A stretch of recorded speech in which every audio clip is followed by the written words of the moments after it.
The castle had not received a visitor in nearly 400 years.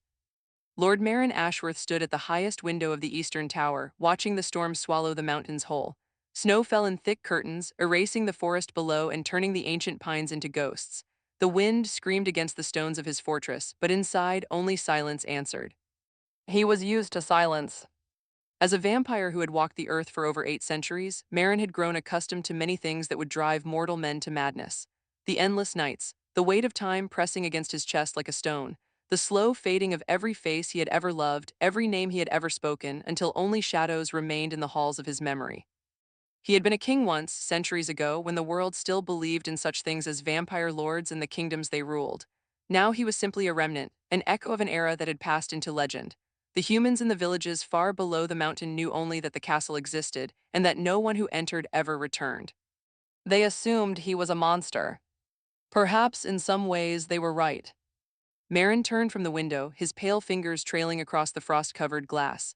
His reflection looked back at him, a tall figure with silver hair that fell past his shoulders, eyes the color of winter twilight, and a face that had not aged in nearly a millennium. He wore simple black robes, unadorned as befitting a king with no subjects left to impress. He had long since stopped drinking from living creatures. The animals of the forest provided what little sustenance he required, and even that he took sparingly with something approaching apology. He had learned over the centuries that immortality did not require cruelty. It only required patience and a willingness to be forgotten. The storm intensified, rattling the ancient windows. Marin closed his eyes, listening to the wind's mournful song. And then, beneath the howling, he heard something else. A heartbeat. Faint, fragile, flickering like a candle flame in a hurricane. His eyes opened. Two heartbeats, he realized, one stronger than the other but both fading. Without thought, without hesitation, Marin moved. The woman lay crumpled at the base of the castle's outer wall, half buried in snow. Marin found her by following the trail of her heartbeats through the storm, his supernatural senses cutting through the blinding white like a blade through silk. She had collapsed against the ancient stones, her body curled protectively around the swell of her belly, her face turned toward the wall as if seeking shelter from the wind. She was young, perhaps 25 winters, though it was difficult to tell beneath the frost that clung to her eyelashes and the blue tint that had crept into her lips. Her clothing was threadbare, entirely unsuitable for the mountain cold. A thin wool cloak, a dress that might have been sturdy once but now hung in tatters, and shoes worn through at the soles. She had been walking for a long time, perhaps days. Marin knelt beside her, and the storm seemed to pause around them, as if even nature recognized the gravity of this moment. Gently, so gently, he brushed the snow from her face. Her eyes fluttered open. They were brown, warm, and dark like autumn earth after rain. In them he saw fear, but also something else, something that surprised him. Hope. Please, she whispered, her voice barely audible above the wind. Her hand moved weakly toward her belly. Please, my baby. Marin had not spoken aloud in years. His voice emerged rough, unused, like a door opening on rusted hinges. You are safe now, he said, both of you. She studied his face for a moment, the pale skin, the ancient eyes, the unmistakable signs of what he was. He waited for the fear to sharpen, for her to recoil, for her to choose the storm over the monster before her. Instead, her eyes closed, and she surrendered herself to his care with a trust that pierced something deep within his chest. Marin gathered her into his arms. She weighed almost nothing, light as a bird fallen from its nest. He could feel her heartbeat against his chest, rapid and weak. The second heartbeat, the child's, was weaker still. He moved quickly through the storm, carrying her toward the castle's great doors. The wind tore at his robes, and the cold bit at even his immortal flesh, but he did not falter. He could not falter. The castle's interior had not felt warmth in generations, but Marin remembered how to create it. He carried the woman to a chamber that had once belonged to visiting nobility, in the days when visitors still came. The room had been sealed for centuries, but he opened it now, disturbing dust that swirled like silver spirits in the candlelight. He laid her upon the bed, ancient but still sound, and covered her with furs that had somehow retained their softness through the long, empty years. Then he built a fire. It took longer than he expected. His hands, so steady when dealing with matters of darkness and death, trembled slightly as he stacked the wood, as he struck the flint. When the flames finally caught, dancing orange and gold against the stone hearth, he felt something ease in his chest that he had not even realized was tight. The woman had not stirred.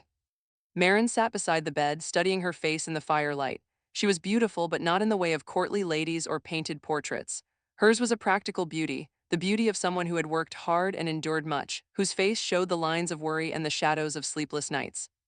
Her hands, even in unconsciousness, remained curved protectively over her belly. He reached out with his senses, listening. The child's heartbeat was stronger now, steadied by the warmth, but the mother's was growing weaker. There was something wrong, something more than the cold, more than the exhaustion. He could smell it in her blood, taste it in the air around her. Illness, the kind that claimed young mothers and their unborn children with cruel efficiency. Marin's jaw tightened. He knew what he would need to do. He had done it only twice before in all his long centuries, once for a dying village elder who had shown him kindness when all others had fled, and once for a child who had wandered into his forest and been bitten by a venomous serpent. Both times he had given his own blood not to turn them but to heal them. Vampire blood, when freely given, carried the power of centuries within it. It could knit wounds, cure sickness, restore what was fading, but it came at a cost. Each time he shared his essence, he lost something of himself, not just strength but time, years of his immortal existence traded for moments of mortal life. For the village elder, he had given 50 years. For the child, perhaps 30. This woman and her unborn baby would require more, much more. Marin looked down at his hands. They were steady now, perfectly still. He thought of all the centuries he had lived, all the endless nights, all the silence and solitude.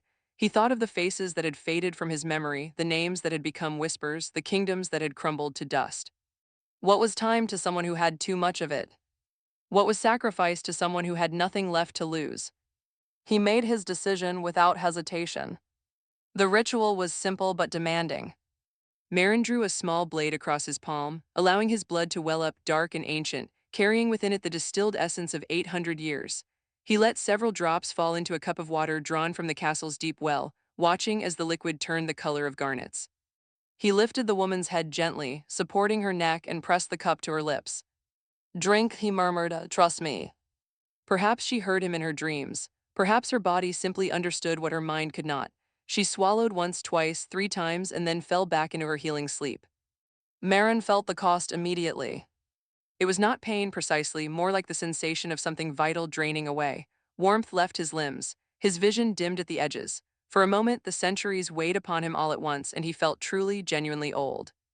But when he reached out with his senses and heard the woman's heartbeat strengthen, heard the child's heart settle into a steady, healthy rhythm, he knew it had been worth it. He sat back in the chair beside the bed, his hands folded in his lap, and waited. She woke as dawn approached. Marin could feel the sun rising beyond the storm clouds, a faint warmth, a subtle lightening of the world's oppressive darkness. He had always been sensitive to the dawn, though sunlight no longer destroyed him as it had in his younger years. Now it merely weakened him, made him sluggish and vulnerable. The woman's eyes opened slowly, confusion flickering across her face. "Where?" she began, her voice still rough with sleep. "You are in my castle," Marin said quietly. "You collapsed outside the walls during the storm. I brought you inside." She sat up slowly, one hand going immediately to her belly. Something in her face changed when she realized, truly realized, that she was warm, that she was alive, that the ache in her body had eased. "I thought I was dying," she said. "I felt it. I felt myself slipping away." "You were," Marin agreed, "but you did not." She looked at him, then really looked at him, and he saw the recognition dawn in her eyes. The pale skin, the silver hair, the ancient, ancient gaze. "You're," she whispered. "Yes." He waited for the fear, for the revulsion, for the scrambling retreat that always came when humans understood what stood before them. Instead, the woman placed her hand over her heart. "You saved me," she said. "You saved my baby." "Yes." "Why?" The question hung in the air between them, simple and profound. Marin considered it for a long moment before answering. "Because you needed saving," he said finally, "and because I still remember what it means to protect something precious." The woman's eyes filled with tears, not of fear, but of something else entirely. She reached out slowly and placed her hand over his. Her skin was warm, so warm. "My name is Alina," she said. "I was traveling to find my sister in the villages beyond the mountain. My husband died 3 months ago and I had nowhere else to go. I knew the journey was dangerous, but I thought," she shook her head, "I thought I had no choice." "You have a choice now," Marin said. "You may stay here until you are strong enough to travel. The storm will not last forever, and when it passes, I will help you find your way to your sister." Alina studied his face. "Why would you do this? I have nothing to offer you. I have no wealth, no power, nothing that could possibly." "You misunderstand," Marin said gently. "I do not require anything from you. I have lived for over 800 years, and in that time I have learned that kindness is not a transaction. It is a choice, a way of remembering who you want to be even when the world has forgotten." Alina was silent for a long moment. Then very quietly she said, "You're not what the stories say, are you?" Marin smiled. It felt strange on his face, unfamiliar, like a language he had once known but had stopped speaking. "Perhaps not," he said, "or perhaps the stories only tell part of the truth." The days that followed were unlike any Marin had experienced in centuries. Alina was weak at first, confined to bed while her body recovered from its ordeal. But she improved rapidly, more rapidly than any mortal should have, and soon she was sitting up, then walking, then exploring the castle's ancient halls with a curiosity that both surprised and delighted him. She asked questions constantly about the castle's history, about the portraits that hung in the Great Hall, about the library filled with books in languages long dead. She asked about his life, not with the morbid fascination that humans sometimes showed, but with genuine interest, as if she truly wanted to understand. And Marin, who had not spoken to another soul in hundreds of years, found himself answering. He told her about his mortal life, so distant now that it felt like a story about someone else entirely. About the kingdom he had ruled, the people he had loved, the wars he had fought, and the peace he had tried to maintain. About the night he had been turned against his will and the centuries of darkness that had followed. About the gradual, painful journey back towards something resembling humanity. "You didn't choose this," Alina said one evening as they sat before the fire in the great hall. Her belly had grown more prominent, the child inside her thriving, being what you are. "No," Marin agreed, "but I chose what to do with it. That is all any of us can do, I think. We cannot always choose our circumstances. We can only choose how to meet them." Alina nodded slowly. Her hand rested on her belly, absently stroking. "I was afraid," she said quietly. "When I started this journey, when my husband died and I realized I would have to raise this child alone, I was so afraid. And now—" She looked at him, and there was something in her eyes that made his ancient heart ache. "Now I know that kindness exists in the strangest places," she said. "That help can come from those the world calls monsters, that perhaps—" She paused, choosing her words carefully. "That perhaps monsters are just people who have been alone too long." Marin did not know what to say to that, so he said nothing, and the fire crackled between them, and the silence was not uncomfortable. The storm finally broke on the seventh day. Marin stood at the window of the eastern tower, watching the clouds part and the sun emerge. The light fell across the snow-covered mountains, turning them to fields of diamonds. It was beautiful, it was also dangerous. He had given more of his essence than he had realized. The sunlight, which once merely weakened him, now burned against his skin even through the glass. He stepped back into the shadows, breathing slowly, steadying himself. He had perhaps a century left, perhaps less. It was a fair trade. Alina found him there an hour later, her hand on her belly, her face flushed with health. "The snow is melting," she said. "The roads will be passable soon." "Yes." She stood beside him, looking out at the brightening world. "I don't know how to thank you," she said, "for everything you've done, for everything you've given me." Marin shook his head. "You owe me nothing. You have given me something far more valuable than you know." "What?" He turned to look at her, and for the first time in centuries he felt something stir in his chest that he had thought long dead. Not love precisely, though perhaps love was part of it. Not hope exactly, though hope bloomed there too. "It was purpose." "You have reminded me," he said quietly, "why I chose to remain, why I chose to endure. For so long I thought I was simply existing, marking time until the world finally forgot me entirely. But now I understand." He reached out gently and placed his hand over hers where it rested on her belly. "I remained," he said, "for moments like this, for the chance to help someone who needed helping, for the opportunity to be more than what I was made to be." Alina's eyes filled with tears. "Come with me," she said suddenly. "To my sister's village, you don't have to be alone anymore." Marin smiled, and this time the expression came easily. "I cannot," he said. "The sunlight, my kind does not fare well in the open world, but I will help you reach your sister safely, and I will be here in this castle, watching over the mountains." He paused, meeting her eyes. "If you ever need me again, I will come, I promise you that." Alina nodded, understanding in her gaze. "Then I'll come back," she said. "After the baby is born, I'll bring her to meet the king who saved us both." Her. Alina smiled. "I can feel it, a daughter, strong and brave like her mother." "And kind," Marin said, "like her mother as well." The journey down the mountain took 3 days. Marin traveled only at night, guiding Alina through the moonlit forests, clearing the path of snow and obstacles. During the days, he sheltered in caves and abandoned cabins, sleeping fitfully while Alina waited nearby, keeping watch in her own way. They spoke little during these days, but the silence between them was comfortable, companionable. When they finally reached the edge of her sister's village, the sun was setting in a blaze of orange and gold. Alina turned to face him. I don't know if I'll see you again, she said. You will, Marin replied, I promise. She stepped forward and embraced him. He stood very still for a moment, surprised by the warmth, by the simple human contact that he had denied himself for so long. Then, slowly, he raised his arms and returned the embrace. Thank you, Alina whispered, for everything. Thank you, he replied, for reminding me what it means to be alive. She pulled back, wiped her eyes, and smiled at him one last time. Then she turned and walked toward the village, toward her sister, toward her future. Marin watched until she disappeared among the houses, until her heartbeat faded into the chorus of 100 others.